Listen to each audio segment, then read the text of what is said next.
Hey Camp, this is Chris. I saw in the text thread that you had kind of questioned, where you were losing time at NCM.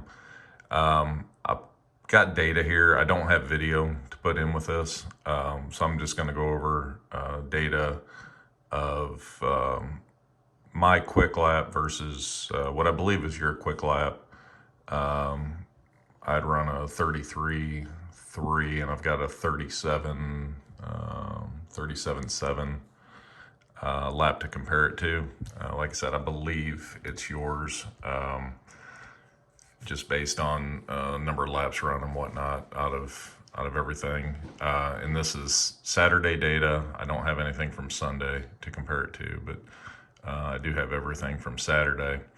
The one thing I'd like to say before get into this is that being 4 seconds a lap off at NCM your first time there, especially in a car you're unfamiliar with, and I believe you said you'd never done front wheel drive, nothing to be ashamed of, man. Pretty darn good, really. It's a big track with a lot of corners, so it's easy to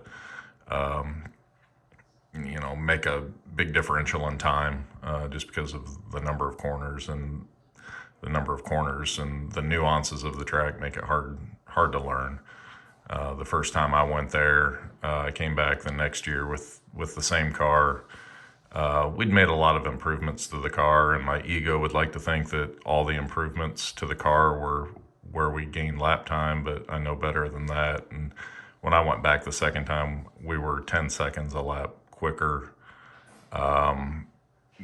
Like I said, the car was part of that. I think weather conditions maybe too, but picking up 3, 4, 5 seconds a lap your second trip to NCM isn't unheard of. So being 4 seconds off is nothing to be ashamed of. Don't hang your head about that at all. In fact, it's pretty encouraging. So just wanted to start with that. You did a great job, man. So going through the data down here, the big thing I see is in the speed trace down here at the bottom. Hopefully you'll be able to see this. If you watch anything over here in the track map, my car is going to be the red car and your car is going to be the white car. Everything over here on the track map is going to just basically show the differential at that point on the track in time. So it'll compress in slow corners and it'll get bigger on faster straights. The thing to note is that everything in the charts down here is referenced to track distance and is referenced to the red car. So when we look at speed, like right here, even though your white car is behind, your white dot is behind the red dot, that speed for your car at that point is going to be referenced to the red dot. I hope that makes sense. Otherwise it looks silly and you think that you're carrying different speeds at different parts of the track, or you're carrying more speed through a corner or whatnot. But just know that everything in the charts here is referenced to track position, and that track position is a red dot. Okay, so first thing we see, I don't think anyone's real surprised, is over here. Trying to zoom in a little more here on the speed trace. So this is speed, and you'll see I brake deeper into turn one. I don't think anyone was surprised with that. The thing I do see down here, let me zoom in a little more. You'll see how your speed trace in this is going to be just entering turn one. You'll see how your speed trace, the white line, let me move over here. See how the white line dips and then it comes back up. So that's something I see a couple points throughout your lap where you brake. Oh, I probably got on the brakes too much, and then I want to put some more speed back on before actually getting into the corner. Okay, so that's just really just kind of a lack of confidence in taking the braking all the way into the corner and braking late enough to be able to carry that brake into the corner smoothly. And you can see I've got a little more of a smooth trace. I do a little bit of the same thing, but not nearly as much. The other thing you'll see here, min speed, right, the trough of the speed, the min speed, I'm carrying at that point about a little over 2 miles an hour more through the middle of the corner. Up here, now this is getting into, I guess we would call that 3. You do real well, carry that to really the same point and really the same speed. But again, min speed down here in the middle of the corner,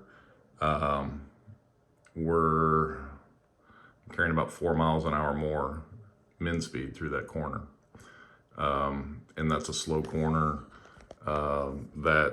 and you can see, it's kind of hard to see here, but the white trace is right below the yellow trace all the way to the end of the back straight. So that min speed, or lack of it, through 3 carries all the way down that back straightaway.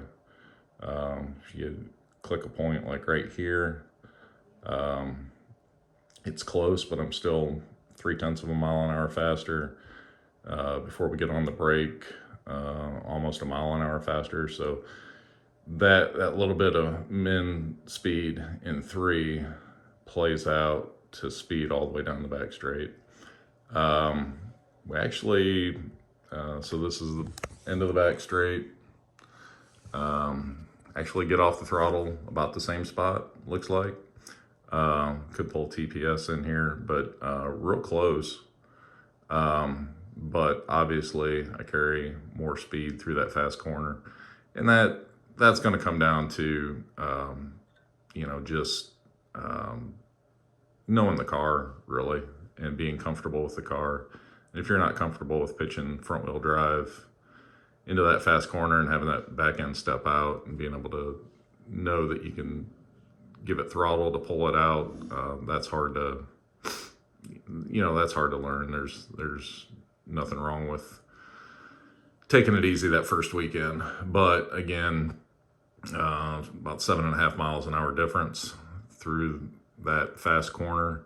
And up here, this is time slip. So at this point, let's see, going into that corner, about 7/10 up. We'll go back here actually, start the lap together. By the time we get through that first chicane, that was 4/10 through that first chicane. Prior to 3 and having that min speed differential in 3, about 4/10 up, and then through that corner, 6/10 up. So just that min speed through that turn 3 was worth about 2/10. That's a lot of time on one corner. Going into, I guess we call that 5, the fast right-hander, up about 7/10, and then where we match speed again, up almost 1.1. So that dropping that speed through that fast corner, it looked like about almost 4/10. We're real close through here. This corner is actually one of the toughest corners, I think, and that's the right-hander after the fast right. I struggle with that corner. I feel like I do all the time. You match me real good through there. And then this is the little, not even straight, but between the second right and the left. Just was able to carry a little more speed through there. And again, getting into that left, I'm carrying more min speed. The differential there is, so it looks like about 3 miles an hour. Well, at that point right there, it's almost 5. And that's that left-hander. So just carrying speed through the corner. That's not really corner entry or exit. That's just right in the middle at the apex, carrying your min speed. This is coming down to the hairpin. Again, I'm carrying the brake deeper, or carrying the speed deeper. Then here's another area where I see you slowed, and then you realized, I took off too much speed, and you packed a little more on. So you got on the brake too early, slowed. At this point, you're still at a point where I'm still probably on the throttle. No, actually, I'm off the throttle, but I've carried speed deeper, and like I say, you can see when your trace comes down and then it goes back up, you've realized I've taken a little too much speed off. I'm on you probably went back to throttle because the speed picked up, and then we brake hard for the hairpin. The thing to note down here is the yellow trace in mine isn't perfect at all. You want to see a nice round, but I kind of do the same thing where I'm braking. I put a little more, I got off the brake probably, flattens out a little bit right there, and then dips and then comes back up. It should be a nice, you want a nice smooth, something kind of like this over here. But again, tricky corner, min speed differential there, a little over 2 miles an hour, about 2.5 miles an hour min speed. So the min speed stuff is something that's not a gut check moment, carrying the brakes deep and a real fast corner and whatnot. I would just really encourage you to work on that min speed anywhere you drive this car again, and something I'd really concentrate on, really any car. This is one thing, min corner speed is one thing I try to concentrate on, because it's not being brave and really driving a car in deep. It's rolling speed through the corner, and that adds up a lot. So this, me coming off this corner harder, Seren talked about, he came out in third gear. Looks like you might have too. I went to second, so I was able to accelerate quicker, and put on speed more quickly. And again, this is going to be deception. Again, one of the trickier corners on the track, and I'm just carrying more min speed through there. And then, like I said, on the other straight, on what I call the back straight, back coming off 3 back here, this is even more pronounced here, because I was able to accelerate quicker, carry more min speed through deception, and then that runs all the way down the back straight. And even as things start to equalize at the end of the back straight, when we're kind of running out of power, with these cars not pulling real hard, I'm up 2 miles an hour at the fastest part of the back straight. And then here, you are, so this again reference the red dot, not the white dot, because this is where the speed is referenced in the chart. So you're here and easing off the throttle, where I'm carrying the throttle, and when the speed flattens off there, I'd have to pull up the RPM trace, but the way it flattens off, I'm probably on the rev limiter, but still flat on the throttle, and carrying, at this point right here, right before I lift, I've got a, 15 mile an hour ish. I don't know, I'm bad at math right now. 7 and 7 is, about 14, 13, 14, 15 mile an hour advantage down through that Faux Rouge. Now that is the biggest gut check point of the track. I'd be really interested to see what you were doing Sunday, if you were carrying that speed in there any deeper. But, again, that's a big chunk of time, and we can look at the time slip.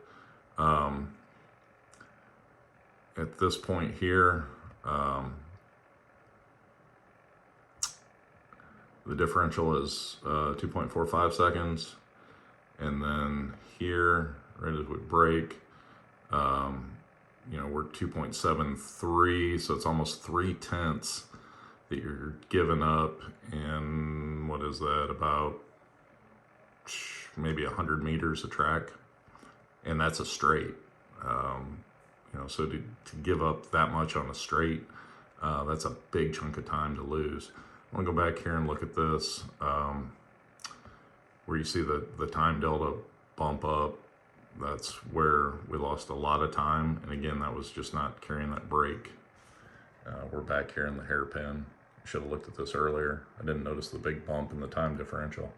But you know, not carrying the brake, or well, not staying in the throttle and braking deep into that corner. You know, that's we're at 1.45. It bounces up 1.9. So it's almost a half a second right there. Now you did claw a little bit of it back through the through that corner as it comes back down, but it gives you an idea of not carrying speed into the hairpin, what that's worth. So then again, min speed, and this is that fast corner up here. This is a tricky corner. That's the one that bit Steve. It's tricky. I can't tell you, you got to go faster, because it's tricky with the hump there, and it's unsettles the car. I would say, after seeing Steve lose it and knowing that I got crossed up in there a couple times,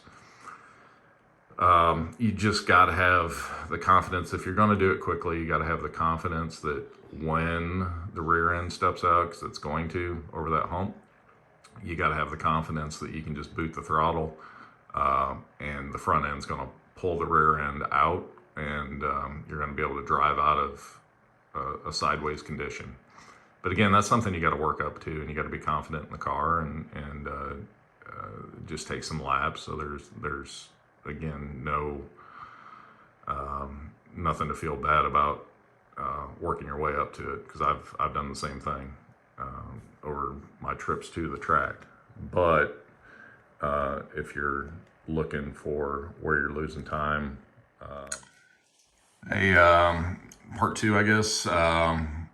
We're accidentally hit the stop record button and kept talking for like 10 minutes. Didn't even know it. So hopefully I'll be able to pick up right where we left off.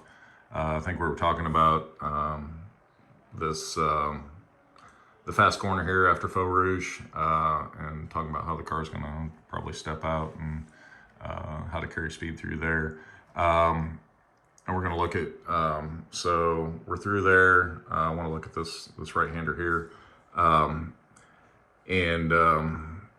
Again, it's just a min corner speed thing to gain or lose time. We're about 4.5 miles an hour difference there. That corner's a real fast corner.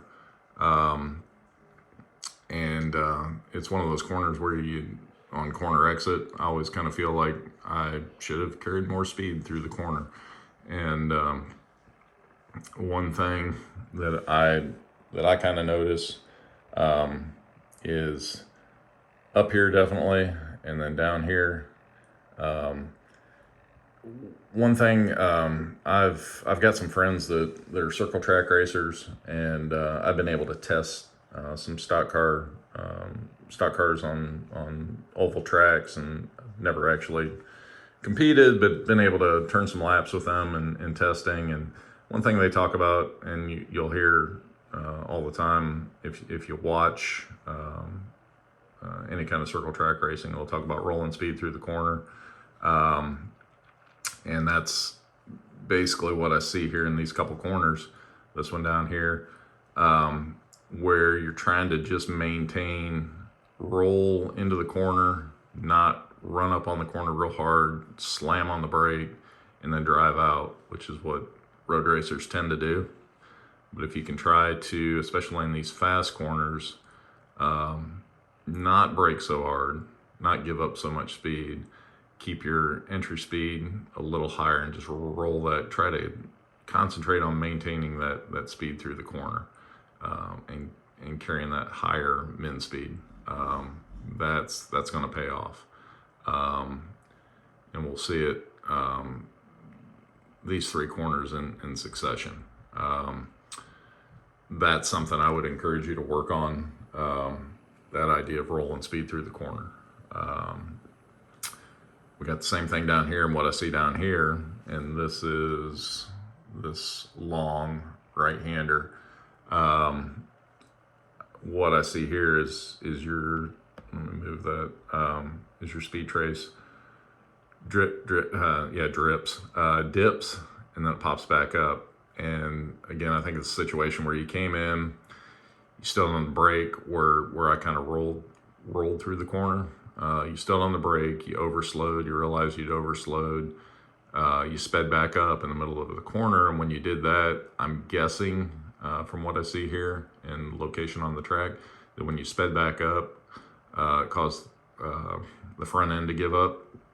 When you accelerate, you took weight off the front end gave up, started to push, so you had to get back out of the throttle and slow again. Let me zoom in here a little more.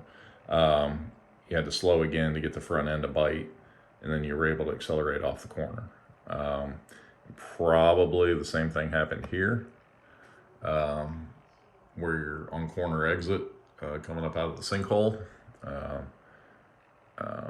I'm guessing that's either an issue. You did the sinkhole really well. If you see here, you're doing what I talked about, rolling that minimum speed through the corner, and you actually carried 3 more miles an hour minimum. So good job. And that is, again, we're looking at the red dot. That is right in the middle of the sinkhole. So you did the sinkhole really well. But then coming up out of the sinkhole, I'm guessing this was either an issue based on our speeds being similar. I'm thinking it's probably not an issue with the front end giving up and you had to get out of the throttle to maintain front end grip. I'm guessing that's probably a sight issue. Let me see exactly where we're at here.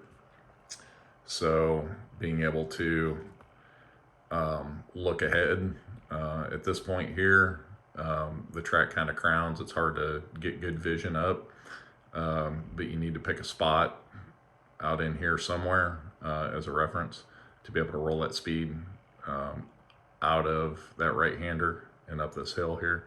And I'm guessing, and again, just a guess, that that's probably what this dip is. And then once that dip's there, then you're giving up time all the way up across here. You see here where you pulled back time, carrying more speed through the sinkhole, and then right when you have whatever lift this is here, then you start losing speed, and it just carries all the way out onto the front straight. So again, it's to kind of recap, it's a lot of little things.